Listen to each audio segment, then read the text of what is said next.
Bien. ¿Qué era lo que tenían que hacer su esquema para el día de hoy? ¿Me ayudan, por favor?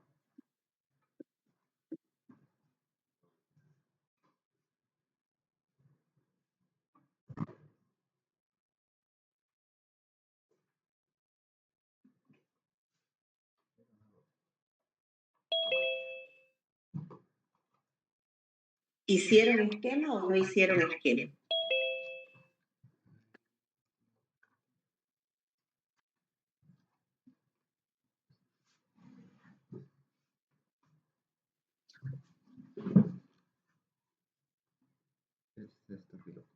¿Nadie hizo esquema?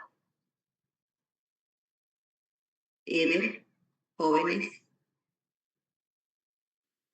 Doctora, buen día. buenos Eh, días. el esquema se hice, pero nomás de un tipo de bacteria, de ¿Cuál hizo? el Staphylococcus. Estafilococo. Bien. ¿Alguien más hizo su esquema? Yo también hice, doctora. Ya, muy bien. Una persona, dos personas. ¿Alguien más? Yo también, doctora. Tres. ¿Alguien más? Por favor, todos vayan subiendo su esquema. Vayan subiendo su esquema al grupo. Necesito que vayamos trabajando con los esquemas, ¿ya? Es importante que hayan hecho su esquema porque este ya es un trabajo totalmente diferente, ya nos introducimos más hacia lo que son los microorganismos, el estudio individual de cada uno de los microorganismos. Y si bien la primera parte era muy importante para que ustedes puedan comprender la segunda parte, es importante que en este bloque en esta otra unidad, ustedes tengan que hacer sus esquemas para que puedan tener un mejor desempeño en el examen. Bien, vamos a empezar. ¿Me van subiendo todos, por favor, su esquema al WhatsApp, por favor? ¿Ya? Bien. Tenemos que hablar acerca de la microbiología de aquellas enfermedades que repercuten en la cavidad oral o que de alguna manera son de interés general para el área de salud.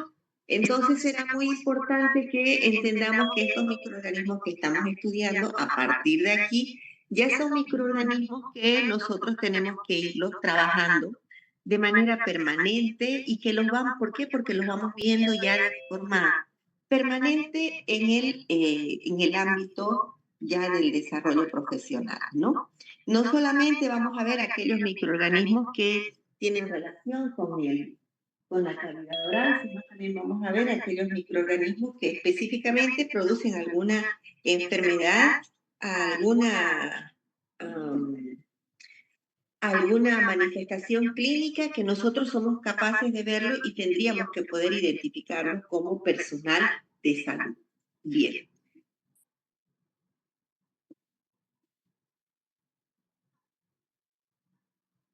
Bien. Aquí vamos a ver diferentes géneros, especies que están presentes como ser los cocos y bacilos, gram positivos, gram negativos, aerobios, anaerobios facultativos y aerobios estrictos. Es importante tomar en cuenta que ya sabemos a qué se refiere cuando decimos la clasificación de gram positivos y de gram negativos, ¿no? Y a lo que son aerobios y anaerobios. Hablamos de aerobios, aquellos microorganismos que necesitan el oxígeno para vivir y aquellos anaerobios que pueden también, anaerobios facultativos que pueden también vivir sin oxígeno y con oxígeno. Y bueno, de los anaerobios estrictos que solamente viven en medios que no tienen oxígeno. Será muy importante entonces identificar cada uno de ellos a medida que vayamos avanzando la materia. En esta ocasión vamos a ver lo que vamos a estudiar, todo lo que es el género Staphylococcus. Como dijo su compañera, Staphylococcus, recuerden ustedes de que habíamos clasificado los microorganismos de acuerdo a la morfología, ¿no es cierto? A la forma que tenían. Normalmente este género Staphylococcus es conocido como bacterias gram positivas. ¿Qué quiere decir gram positivas? ¿Me puede ayudar alguien? ¿Que se tiñen de qué color? Morada. Morada. Morada, muy bien. Entonces son bacterias gram positivas, tenemos aquí que son bacterias gram positivas y que se tiñen de color morado. Y si su nombre lo dice Staphylococcus, significa que estos van a ser una forma de racimos de uva, por eso se los reconoce como Staphylococcus, ¿no? Bien, hay algunas características que son muy generales de este género, perdón, muy características de este género, como ser, por ejemplo, son inmóviles, es decir, no se mueven para nada, son no esporulados, fíjense, no forman esporas. Recordemos que las esporas era la forma en la que se mantenían latentes, ¿no es cierto? Y eso les generaba una resistencia hacia lo desfavorable que es el medio ambiente y permitían guardar su material genético de forma latente para que cuando las condiciones vuelvan, otra vez estos se activen, ¿no es cierto? Y sean patógenos. En este caso, estos no forman esporas, pero sí tienen otros mecanismos resistentes a las adversidades que se presentan en el medio ambiente o en el que están. Fíjense, aquí hablamos de que ellos tienen esta capacidad de tolerar la desecación, tolerar temperaturas altas, tolerar concentraciones salinas, tolerar algunos antisépticos y algunos antibióticos. Nos damos cuenta entonces de que estamos hablando de microorganismos que si bien no tienen esporas, sí han generado cierta capacidad en base a la estructura que ellos tienen. Decimos entonces que estos serán parte de la flora normal de nuestro cuerpo y se considera que de todos los portadores, el 15% de las personas que tienen estafilococos son portadores sanos. ¿Qué es lo que hacen que sean tóxicos entonces? ¿O qué es lo que hacen que sean fuertes, ¿no? Para que puedan ellos permanecer dentro del medio? Primero que nada, una capacidad de producir oxígeno. Se caracterizan por presentar lesiones normalmente en la piel y o alrededor de la mucosa. En la etapa en la que han sido adolescentes y he visto que les salían forúnculos de chichi, ¿recuerdan?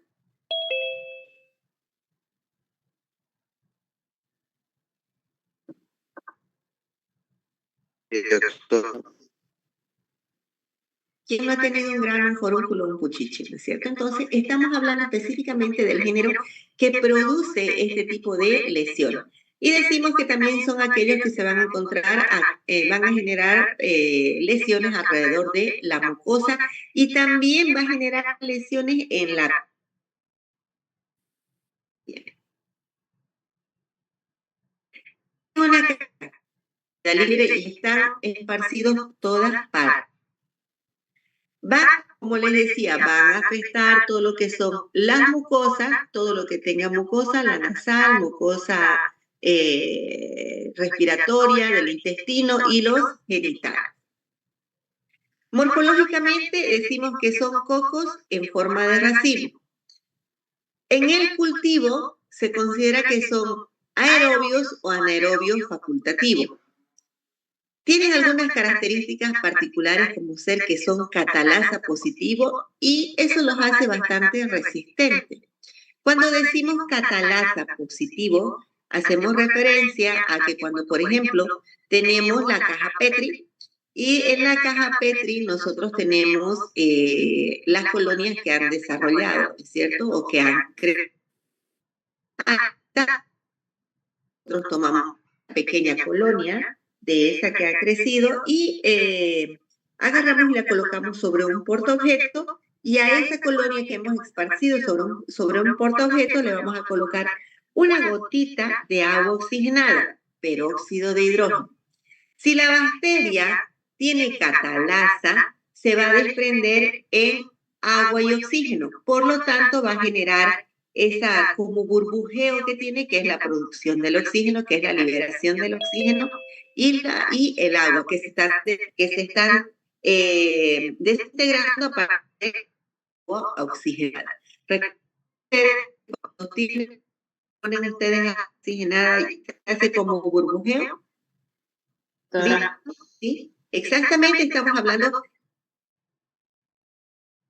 y por lo tanto esas bacterias tendrán esa propiedad de agarrar el peróxido de hidrógeno y liberar el oxígeno y formar agua. O sea, forman agua, ustedes doblan en agua y liberan oxígeno y por lo tanto hace una reacción en forma de espuma, ¿cierto? Entonces, este género, ¿qué género es el que estamos hablando? ¿De qué Los género cocos, estamos ¿no? hablando?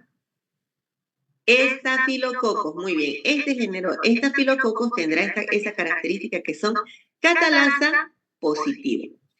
Están ubicados, dijimos, en la naturaleza, están ubicados en todas partes, están dispersos por todas partes, por eso que son parte de nuestra flora normal, ¿no? Bien. Pero dentro de es el más común que va a producir esas lesiones que hemos visto, ese tipo de lesiones que hemos visto anteriormente. Estafilococos tiene una característica muy particular, es coagulasa positivo. ¿Qué significa? Que la bacteria tiene esta enzima que se denomina coagulasa, ¿ya? Y que cuando nosotros tomamos la bacteria a partir de una caja Petri,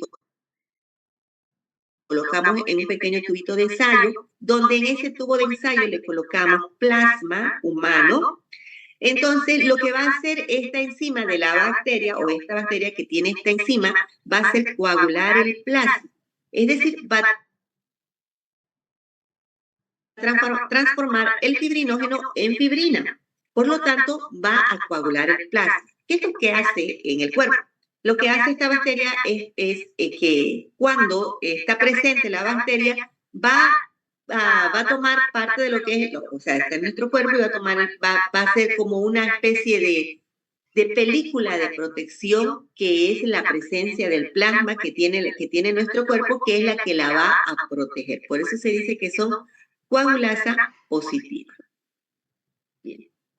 ¿Cuáles son de este género las especies más utilizadas o las que más estudiamos? Son aquellas que causan enfermedad. Dentro de las más comunes, las más estudiadas es el Staphylococcus aureus, epidermidis, Saprophyticus, que son muy comunes, la Guareni o Minis, que son raras, pero que podríamos encontrar. También tenemos el Hemolyticus, que son poco frecuentes o infrecuentes. Bien, nos vamos adentrando un poco más ya, hemos hablado de forma muy general, vamos a hablar acerca de la morfología de este grupo de bacterias. Estas bacterias son pertenecientes al género de los estafilococos, hemos dicho, ¿no? Por lo tanto, fíjense en la imagen, son pequeñas bolitas, entonces son cocos gram positivos, si se fijan, están agrupados, por lo tanto serán estafilococos, ¿cierto? Estafilococos. Miden de aproximadamente 0,5 a 1,5 micras. ¿Y qué color son? Púrpuras, ¿no?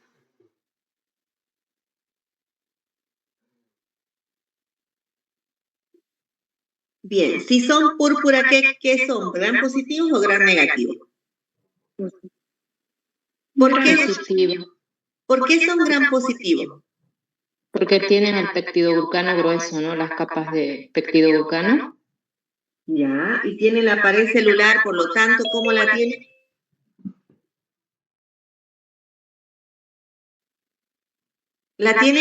Tiene la pared celular bastante gruesa, ¿cierto? Bien. Entonces será muy importante que entendamos que estas son gran... Recording in progress. Bien. Decimos que estas en su morfología van presentando ciertas características que son típicas de ellas. No tienen flagelos, no forman esporas, ya lo dijimos anteriormente. Excepcionalmente pueden tener una cápsula, son inmóviles, también lo dijimos, y resisten la desecación hasta 50 grados centígrados por 30 minutos.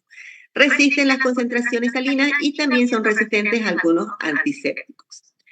Recuerden que habíamos dicho que las bacterias tenían algunas características genotípicas y fenotípicas. Bien, me van a decir qué característica es esta. En los cultivos viejos, estos estafilococos pueden aparecer como bacterias gram negativas. ¿Qué significa eso? Que van a aparecer como bacterias de color de color Es una pregunta. rojo, ¿no es cierto? Pero ahora pregunto, pero si son gram positivas y aparentan ser de color roja, ¿esa característica será genotípica o fenotípica? Fenotípica, diría yo. Fenotípica, muy bien. Fenotípica, no cambia, no ha tomado la estructura genómica, ¿no es cierto? Bien. Entonces, ya entendimos cómo es morfológicamente. Vamos a hablar fisiológicamente qué es lo que hace esta bacteria, qué tiene esta bacteria. Esta es la bacteria, tenemos aquí la bacteria, aquí tenemos sus capas o envolturas, y aquí de esta pequeña fracción se está ampliando, esta pequeña fracción es la pared celular. Fíjense, estamos hablando de la pared celular con una pared celular ancha, porque contiene ¿qué cosa? Peptidoglucano. Peptidoglucano. Entonces, esta es la pared celular. Entonces, quiero que me entiendan que cuando hablamos de la pared celular estamos hablando de esta pequeña fracción que está ampliada con cada uno de los componentes de la pared celular, como ser el ácido lipoteicoico, el ácido teicoico y bien los enlaces que hay o el entrecruzamiento que existe, ¿no es cierto? Y nos dice que esta pared celular de los gram positivos contiene un polisacárido denominado polisacárido A. Aquí tenemos la pared celular y aquí tenemos la cápsula. Aquí decimos que en la parte externa o en la superficie de la bacteria tiene diferentes tipos de proteína. Podemos encontrar proteína A, coagulasa, luego proteína de unión a la elastina, proteína de unión al colágeno, proteína de unión a la fibronestina, factor aglutinante. Recuerdan que yo les decía que muchas bacterias, muchos microorganismos no se podían encontrar su vacuna porque tenían en su superficie glicoproteínas o proteínas de superficie que muchas veces iban mutando. En este caso, estas bacterias tienen proteínas en su superficie que son fijas. Y eso nos permite hacer que se las pueda identificar y obviamente conseguir, se ha conseguido que con la identificación de estas proteínas se puedan utilizar diferentes antimicrobianos que puedan actuar sobre estas proteínas para poder contrarrestar la infección que producen estas bacterias. ¿Sí? Bien. ¿Se entendió eso? Sí, doctora. Bien. Entonces decimos que es importante que entiendan cómo está estructurado el esquema. En la superficie tenemos diferentes proteínas de superficie que estas tienen una capacidad de ser antifagocítica. ¿Qué significa antifagocítica? Que tienen la propiedad de burlar lo que es la acción fagocítica, es decir, no permiten que se progenere la fagocitosis, no permiten que hacen fagocitosis o hacen cualquier otro tipo de eliminación de los microorganismos pueden hacer apoptosis. ¿Quiénes pueden hacerlo? Estas proteínas de la superficie. Luego también tenemos en la pared celular un polisacárido denominado polisacárido A, muy importante en este lugar porque va a actuar específicamente sobre los peptidoglicanos. Esta capacidad que tienen los peptidoglicanos es una capacidad antifagocítica también, igual que este lado de las proteínas, porque van a bloquear el proceso de opsonización de anticuerpos, o sea, de degradación, ¿ya? A la vez van a inducir la formación de interleuquina 1, que es una respuesta inmunológica que se presenta cuando se activa el sistema del complemento, lo vamos a ver en inmunología, y va a producir una reacción de fiebre, por lo tanto va a producir fiebre en el paciente y esta fiebre va a inducir a que los polimorfos nucleares y los monocitos se activen y vayan hacia el lugar de donde donde se encuentra este microorganismo, ¿no? Por lo tanto, esta toxina pirógena que estamos viendo aquí, lo que va a hacer es actuar sobre, se la va a conocer como una toxina que actúa sobre los estafilococos y los estreptococos tipo 1 se denomina, ¿sí? Entonces, entendemos que este tiene una capacidad antifagocítica porque bloquea la opsonización de anticuerpos. Bien. O sea, lo que va a bloquear es que los anticuerpos, existen dos mecanismos dos formas de eliminar los microorganismos. Uno que es la fagocitosis y otro que es la opsonización. La fagocitosis la hacen las primeras células y la opsonización las hacen las células, los anticuerpos. Eso lo vamos a ver más en inmunología para que lo entiendan. Decimos entonces que estos polisacáridos tienen esa producción de una toxina pirógena. Luego nos vamos a la cápsula, que estamos más afuera, ¿no es cierto? En la cápsula encontramos ¿qué cosa? Diferentes mecanismos que nos ayudan que favorecen la adhesión de la bacteria. Pero en algunos casos, no todos tienen la cápsula. Algunos tendrán cápsula, otros no tendrán cápsula. Bien. Antes de la cápsula, ¿qué está? La pared celular. Entonces, en la pared celular ya hablamos que estaban los polisacáridos, pero también existe, ¿qué cosa? Los ácidos teicoicos. Estos ácidos teicoicos, en el caso de que no tengan la cápsula, también van a favorecer los procesos de adhesión de la bacteria hacia el tejido donde se va a introducir la bacteria o se va a pegar. Otro componente importante que se encuentra en la superficie es una enzima denominada coagulasa, que la encontramos aquí. Esta coagulasa va a hacer que la bacteria se proteja con una película, que es la fibrina que se ha producido a partir del fibrinógeno, porque esta enzima que tiene la bacteria hace que se forme esa película de plasma de fibrinógeno para proteger todo lo que es la bacteria. Luego tenemos una enterotoxina B que va también a aparecer de acuerdo al tipo de bacteria y va a producir una reacción en el paciente también con producción de reacción en diferentes partes donde se encuentre activada esta bacteria. ¿Qué quiere decir? Vamos a encontrar una enterotoxina tipo alfa cuando está en el músculo liso, en la piel va a activar a los macrófagos y las plaquetas, va a también estar presente como en forma de beta en las membranas celulares, neuronas, eritrocitos y fosfolípidos de membrana. Y va a tener una estructura tipo teta, que es tóxica, que activa los polimorfos nucleares, macrófagos, linfocitos y también las plaquetas. Bien. Entonces, hemos podido observar los diferentes mecanismos de defensa que tiene, ¿qué género? Estafilococos. Sí. Estafilococos, estamos hablando de forma muy, muy general. ¿Se entendió hasta aquí? Sí, se entendió. Se entendió, ¿no es cierto? Bien. Decimos entonces que estas bacterias van a tener una composición antigénica. ¿Qué significa antígeno? Antígeno es todo compuesto o microorganismo, decimos entonces que podrá ser una bacteria, un parásito, un hongo, y si decimos un compuesto, una partícula, estamos hablando de un virus, ¿cierto? En este caso, nuestro antígeno será una bacteria, un virus, un parásito, un hongo, ¿qué será? ¿Cuál es el agente extraño aquí? La bacteria, ¿no? La bacteria, el estafilococo, ¿no es cierto? Esta bacteria, que es el antígeno,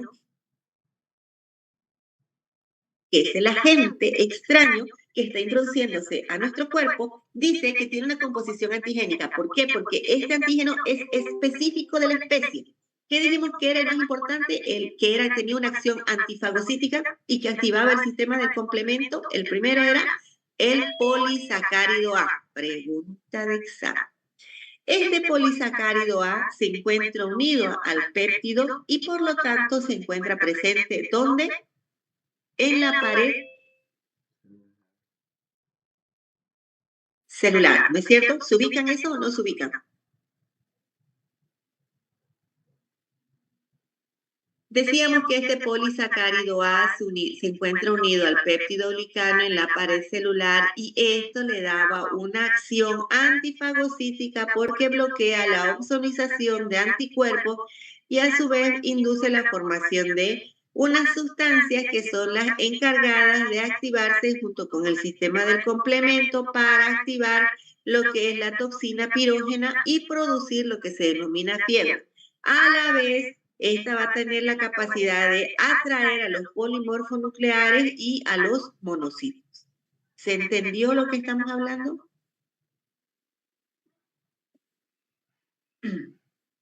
¿Me confirman, por favor?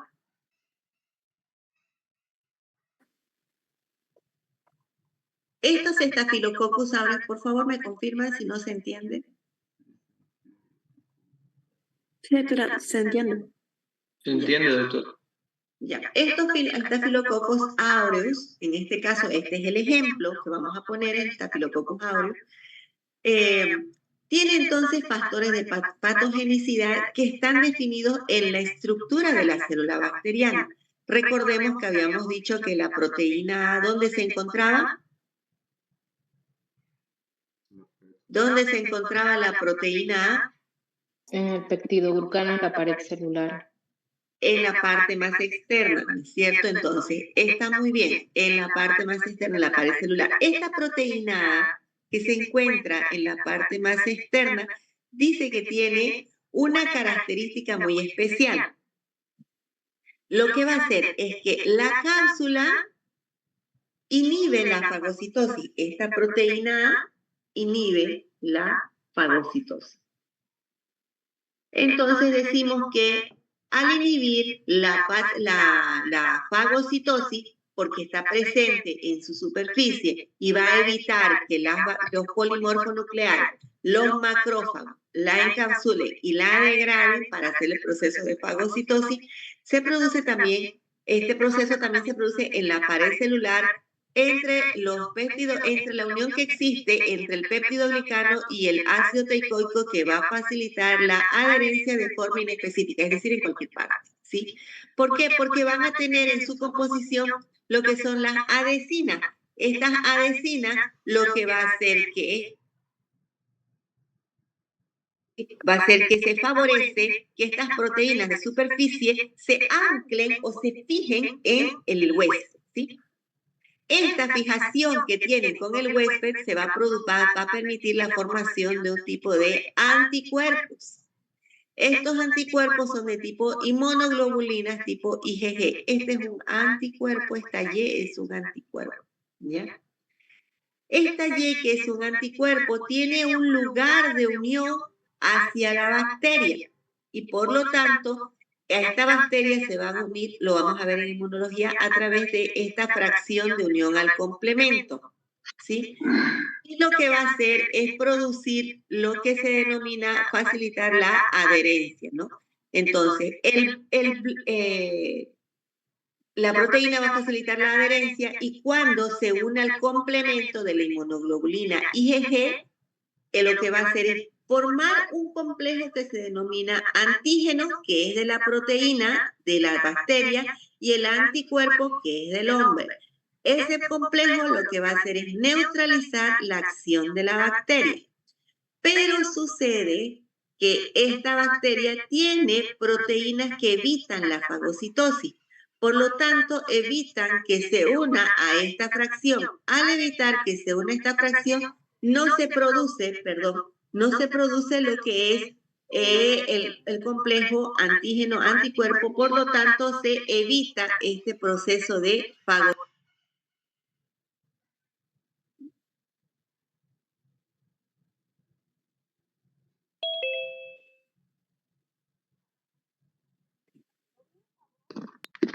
Bien, ¿Se entendió eso? Aquí tenemos nosotros el antígeno y aquí tenemos el anticuerpo. Normalmente este anticuerpo neutralizaría y facilitaría el proceso de la fagocitosis.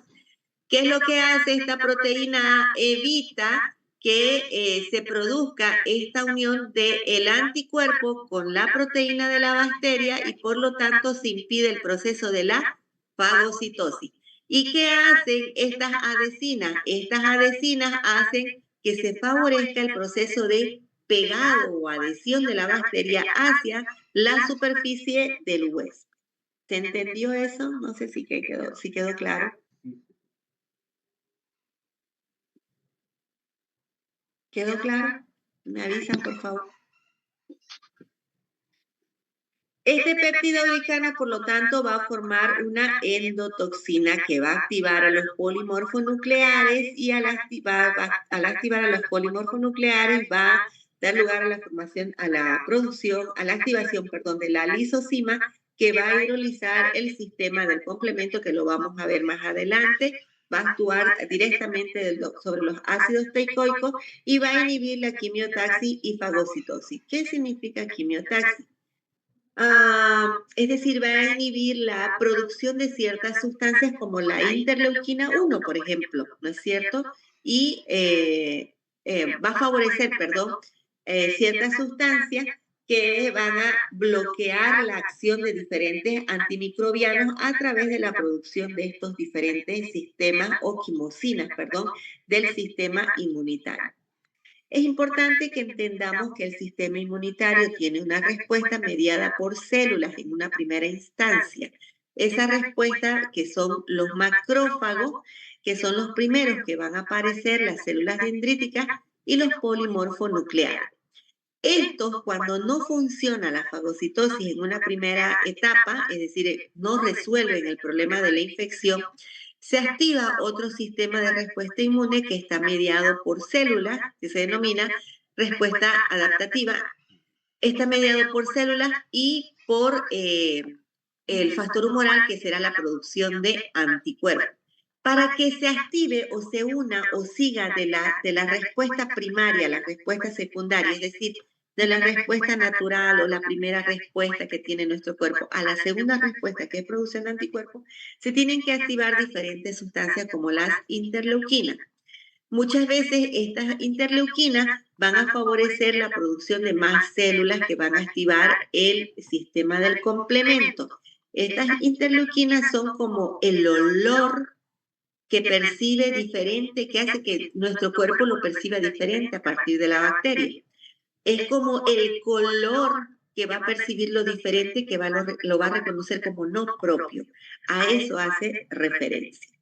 Entonces, aquí juegan un papel muy importante todos los que son los microorganismos que resisten a una primera respuesta inmunitaria y se activa el sistema del complemento con producción de fiebres y demás, porque no se ha resuelto en una primera instancia, y luego se activa la formación de anticuerpos, ¿sí? Por lo tanto, se van a activar diferentes sustancias para tratar de eliminar para que nuestro cuerpo trate de eliminar estos microorganismos. Pero la bacteria tiene una acción, ¿qué cosa? Antifagocítica. Entonces, evita que se produzca la fagocitosis, ya sea hidrolizando el complemento o produciendo otras sustancias que van a evitar la fagocitosis.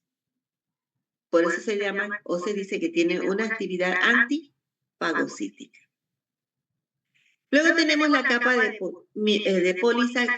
polisacárido o mucopéptido. Decimos que esta es la capa más externa de la pared celular. Ahí se le da se denomina lo que nosotros conocemos como serotipo, que nos permite identificar cada una de estas bacterias. Cuando presenta cápsula, esta cápsula es una protección para la bacteria, ¿no? Decimos que es una protección para la bacteria porque evita la fagocitosis por polimorfonucleares. A la vez, esta capa de polisacárido mucopéptido favorece la producción de una sustancia extracelular denominada biopelícula hidrosoluble, que a su vez esta es lax. Lo que va a hacer esto es que va a permitir la supervivencia de los estafilococos cuando estos son coagulasa negativos. Decimos entonces que estos polisacáridos va a permitir la unión hacia el tejido y cuerpos extraños. Esto es muy importante en odontología porque esto es lo que favorece, estas bacterias son las que favorecen su desarrollo cuando están presentes en cuerpos extraños, es decir, en implantes, en algún tipo de estructura que se coloque en la cavidad oral, ¿sí? Estamos hablando también de lo que son catéteres, injertos, prótesis valvulares, que son los que van a producir la presencia de estos tipos de microorganismos.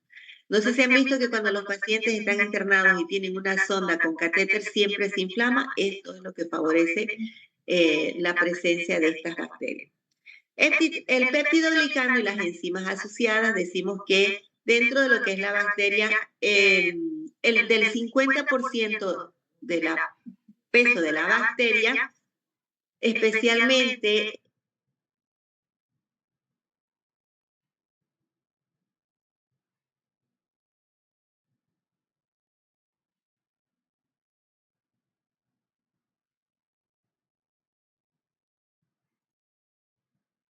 el peso de la pared celular ocupa más o menos el 50% del peso total de la bacteria en las gram positivas. Por lo tanto, ¿por qué? Porque hemos dicho que su pared celular es bastante gruesa, ¿no es cierto? Por lo tanto, en esta estructura existirán enzimas que van a favorecer, que van a acelerar las diferentes reacciones. Esto porque tiene que dársele viabilidad, mantenimiento y sostén a la pared celular. ¿Por qué? Porque la pared celular le da rigidez formando un número, formando un grueso número de enlaces entrecruzados que van a dar lugar a lo que es la pared celular. Por lo tanto, estas enzimas, este peptidoglicano y estas enzimas van a tener una actividad tipo endotoxina. ¿Qué quiere decir? Van a tener la capacidad de estimular la producción de pirógenos. Recordemos que cuando estemos hablando de una endotoxina, esta endotoxina va a estar activada por el sistema del complemento y dependerá cuál será la endotoxina que van a producir, ¿no es cierto? En este caso estamos hablando que va a estimular la producción de pirógenos, es decir, va a producir fiebre en el paciente. Estos pirógenos endógenos también va a producir lo que es la activación del sistema de complemento y la formación de interleucina. ¿Qué quiere decir? Cuando se activan se activa el sistema del complemento y la formación de interleucina, ahí van a aparecer también los polimorfos nucleares, pero aparecen otro tipo de células que son los monocitos.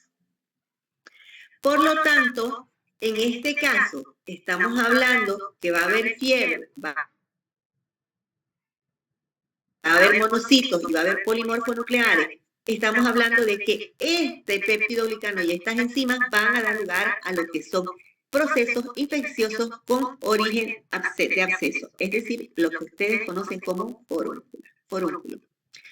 Estas enzimas catalizadoras también son proteínas ligadoras de la penicilina. Entonces se va a utilizar todas esas capacidades que tiene la estructura de la bacteria, la estructura de la bacteria y su fisiología de la bacteria para utilizar los diferentes tipos de antimicrobianos específicos para este tipo de infecciones.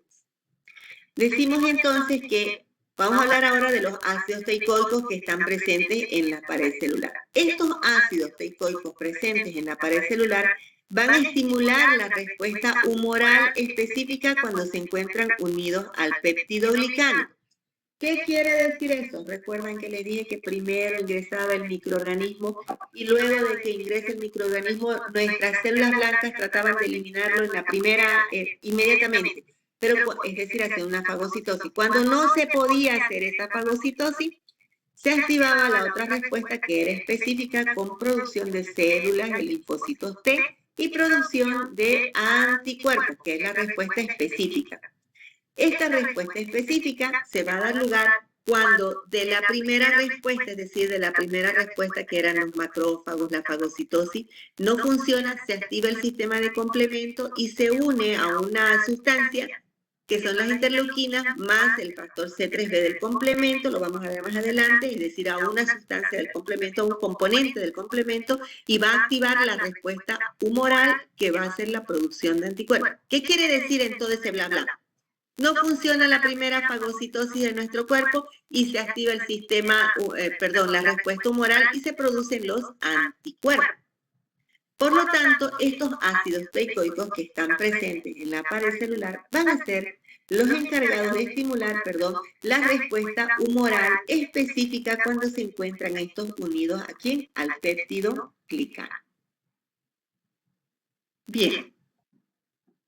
Este género tendrá antígenos y factores de virulencia, que son todos los que hemos visto: el péptido glicano, polisacárido A, ácidos teicoicos, coagulasa, hemolicinas y toxinas, toxina epidermolítica y enterotoxina.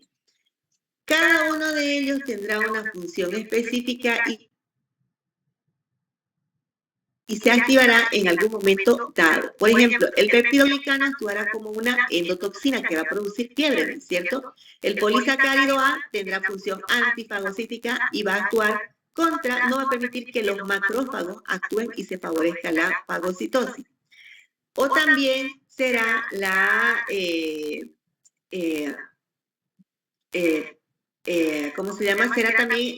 favorecerá también la acción antifagocítica que está mediada por un proceso de opsonización.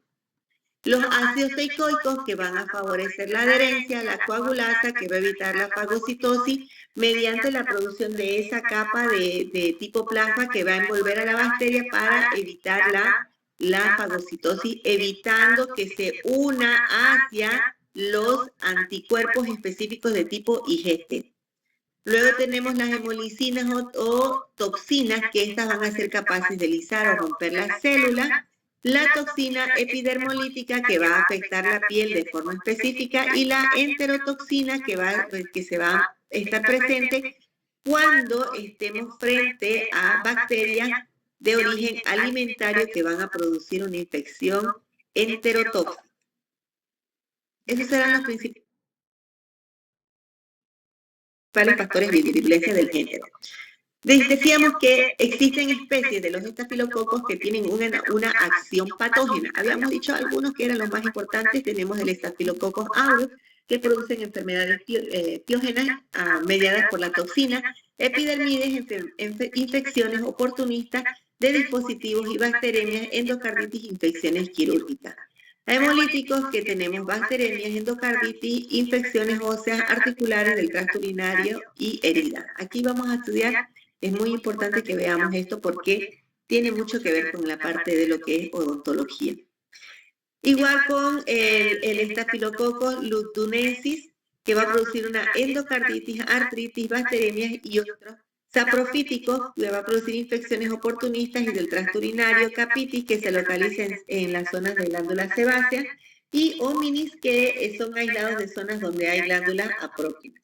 Es importante que entendamos que patológicamente estos van a producir diferentes tipos de lesiones. Cada uno se va a caracterizar por producir una lesión específica. Tenemos el Staphylococcus aureus, que va a producir una necrosis tisular, es decir, va a producir una destrucción del tejido. Estos serán coagulasa positivo, dijimos que sí, solidifica la fibrina en el borde de la lesión porque transforma el fibrinógeno en fibrina, ¿no es cierto? Se ve que tiene una como capa blanca encima, transparente. El tejido que produce necrosante o tejido necrosado con liquefacción, que es lo que estamos diciendo que es la pus, ¿no es cierto? Por lo tanto, esto va a producir una hipersensibilidad. Y además que este Staphylococcus aureus va a tener un desarrollo, un crecimiento en el lugar de menor resistencia. ¿Dónde es el lugar de menor resistencia? La piel, ¿no es cierto? Bien. Tenemos ahora, en cuanto a la patogenia de las infecciones, el Staphylococcus aureus produce una enfermedad por dos mecanismos diferentes. Uno, Se convierte en el invasor local o generalizado porque este tiene la capacidad de producir moléculas que impiden los mecanismos de defensa del huésped. ¿Cuál es ese mecanismo principal que impide que se defienda el huésped? ¿Me pueden decir? Lo hemos dicho altísimo.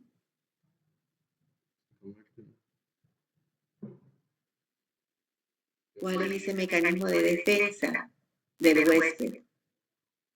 Que la bacteria es Antifagocítica. antifagocítica. Entonces, ese es el principal mecanismo de defensa que evitan, ¿no es cierto? Y otro será que produce toxinas que ocasionan enfermedades sin invadir directamente el tejido, es decir, va a producir fiebre, va a producir una enterotoxina. Por ejemplo, la bacteria ingresa y produce, es una bacteria que viene de los alimentos, pero va a producir diarrea, no va a dañar directamente, pero va a producir una sintomatología en el paciente, ¿no es cierto? O en los casos en que va a producir una endocarditis, que va a ingresar la bacteria y no está bien tratada y luego puede producir una endocarditis. Es decir, no va directamente invadir el tejido, sino de forma indirecta. ¿Cómo hacemos el diagnóstico? Con microscopía directa, a través de la siembra de material purulento o tejidos en agar sangre. ¿Cómo más podemos hacer? A través de pruebas serológicas con identificación de anticuerpos contra los ácidos teicoicos y métodos de biotipificación. ¿Qué me interesa? Esto es importante. Microscopía directa, que es lo que nosotros vamos a hacer en la siguiente clase, la siembra de material purulento, vamos a sembrar en agar sangre, Dios mediante. Las pruebas serológicas, hoy en día existen pruebas por ELISA, por IFI, diferentes métodos de laboratorio que le toman sangre al paciente y del suero del paciente se hace la identificación de estos microorganismos. Y bueno, métodos de biotipificación a través de diferentes baterías y demás que se hace la identificación de cada uno de ellos. ¿Cuál es el tratamiento? Primero que nada, la penicilina semisintética, como la meticiclina y la oxacilina. Cuando el paciente tiene resistencia a esto, en este caso la bacteria o el paciente, va a tener resistencia. En este caso la bacteria, cuando el paciente presenta una bacteria que tenga resistencia a la penicilina semisintética, entonces se va a utilizar la vancomicina. La dosificación debe ser adecuada a forma de evitar la resistencia. Ya hemos dicho que la dosificación y el tiempo tendrá que ser muy importante para evitar los procesos de resistencia hacia estos antimicrobianos. ¿Cómo hacemos la prevención de estos? Primero que nada, recordemos que este microorganismo está diseminado en todo lo que es el medio ambiente. Por lo tanto, se debe hacer un control relativamente sencillo, se dice, para mantener, por ejemplo, para evitar la enterotoxina, mantener los alimentos en refrigeración adecuada sin romper la cadena de frío. Recordemos que estos microorganismos en su estructura tienen la capacidad de soportar la desecación, la temperatura, los cambios de temperatura. Por lo tanto, tiene la capacidad de formar toxina. Entonces, si el microorganismo no va a ser el agente causal prácticamente, la toxina que produce el microorganismo va a ser el agente causal de la reacción en el paciente, ¿sí? ¿Qué es lo que se debe hacer? Se debe controlar las fuentes donde se transmiten los alimentos, en este caso los alimentos que son producidos manipulados, se debe controlar a los manipuladores de los alimentos con el uso de gorro, guantes, mascarilla, evitar el foco de contaminación para tapar o bloquear totalmente los focos de contaminación. Entendamos que estas toxinas que generan estos estafilococos no se eliminan con la cocción, es decir, puede eliminarse esa generar la toxina, pero esa toxina, la bacteria no está procesada a generar la toxina en el paciente, esa toxina es la que produce ¿qué cosa? En el paciente, el desarrollo del cuadro infeccioso. Bien. ¿Cuáles son las enfermedades más comunes? Tenemos las infecciones cutáneas, como el péntigo ampolloso, infecciones locales, lo que decíamos, el forúnculo, que va a producir una diseminación bacteriana, sale uno, sale otro, sale uno, sale otro, ¿cierto? El impétigo o foliculitis impétigo, que sale siempre en la piel muy cerca de la mucosa. Cuando es infección diseminada va a tomar toda la piel y va a ser lo que se denomina un shock tóxico mediado normalmente por enterotoxinas, es decir, el paciente ha comido algún alimento y se genera una especie de alergia en todo el cuerpo producto de las toxinas que ha producido la bacteria con la producción de la interleuquina 1, interferón e interleuquina 6. Esto es el síndrome de shock tóxico que está produciendo producto de una enterotoxina, es decir, una intoxicación alimentaria. Enfermedades infecciosas también pueden producir enfermedades infecciosas como neumonía, osteomelitis, infecciones de las heridas, otitis y endocarditis. Uno de los problemas más graves que causa este grupo de bacterias, este género, es la endocarditis. El Staphylococcus aureus específicamente puede llegar a afectar a los pacientes y puede provocar una insuficiencia cardíaca con una endocarditis bacteriana, y esta va a ser la causa de la muerte del paciente. Esta fue producida por un Staphylococcus aureus que no fue tratado en su momento y que puede llegar a producir una endocarditis y la muerte. En los estafilococos en infecciones bucales tenemos infecciones endodónticas, abscesos periapicales, osteomelitis de huesos maxilares, manifestaciones gengivales, periodontitis y estomatitis cuando hablamos específicamente de la saliva. Entonces nos damos cuenta que este género de los estafilococos producen diferentes tipos de enfermedades que van a dar lugar desde infecciones sencillas, simples, hasta severas con incluso producción de la muerte del paciente. En las infecciones odontológicas decimos que con frecuencia en la gingivitis están presentes y también en diferentes tipos de periodontitis. Se relaciona la presencia de este género del estafilococos con la parotiditis, osteomelitis maxilar y osteitis. Recuerden que les dije cuando había un implante y demás cosas, aquí está. Entonces estamos hablando cuando se presentan cuerpos extraños en la cavidad oral, es decir, un implante que va a producir una infección con un estafilococo y va a producir un rechazo, un proceso inflamatorio infeccioso que va a producir como consecuencia el rechazo del implante, ¿sí? Y puede producir incluso estomatitis, ¿no? Bien. En casos de perimplantitis tenemos bacterias aerobias como son los cocos gram positivos del género Staphylococcus, que son presentes en la flora normal, pero que se pueden activar ante la presencia del cambio de la cantidad de bacterias y la producción de la toxina, ¿sí? Tenemos el Staphylococcus epidermidis, Saprophyticus y el hemolítico. ¿Cuál es el tratamiento? Penicilina semisintética, ¿no? Metilciclina, oxaciclina y en caso de resistencia dijimos vancomicina. Bien. Y hasta ahí el tema de hoy. No sé si tienen alguna pregunta, si entendieron, no entendieron, me quedé preocupada porque me parece que no entendieron nada. Buen día, doctor. Disculpe, en el tratamiento acerca de los estafilococos, usted hablaba acerca de las penicilinas semisintéticas. Yo encontré también que otra alternativa sería la teicoplanina o la asociación de rifamicina más fosfomicina. No sé si está bien. Sí, pero en este caso tendría que verse, tomar primero los medicamentos de primera opción. Si el paciente, las bacterias que tiene el paciente son resistentes a estos medicamentos, ya se empieza a ver una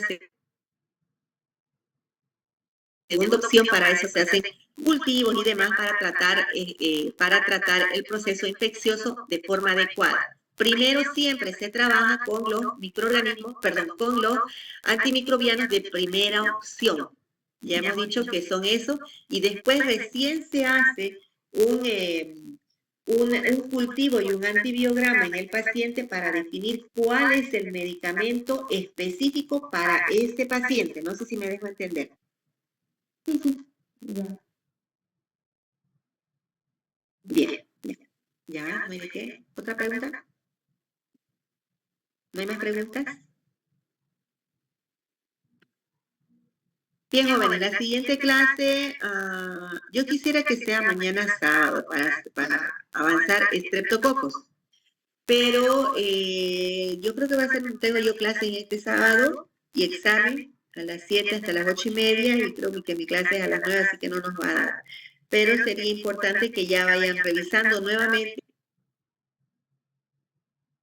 este tema y estreptococos para que podamos ir avanzando un género por cada clase y así no se nos complique mucho, ¿sí? Los espero entonces en la siguiente clase el viernes para que avancemos de estreptococos. La clase será presencial, Dios mediante, ¿sí?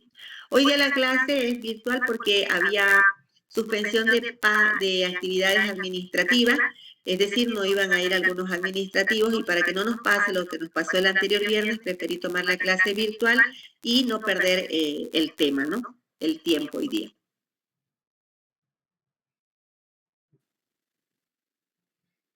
Ya. Bueno, jóvenes, eso sería todo. Les agradezco mucho. Gracias.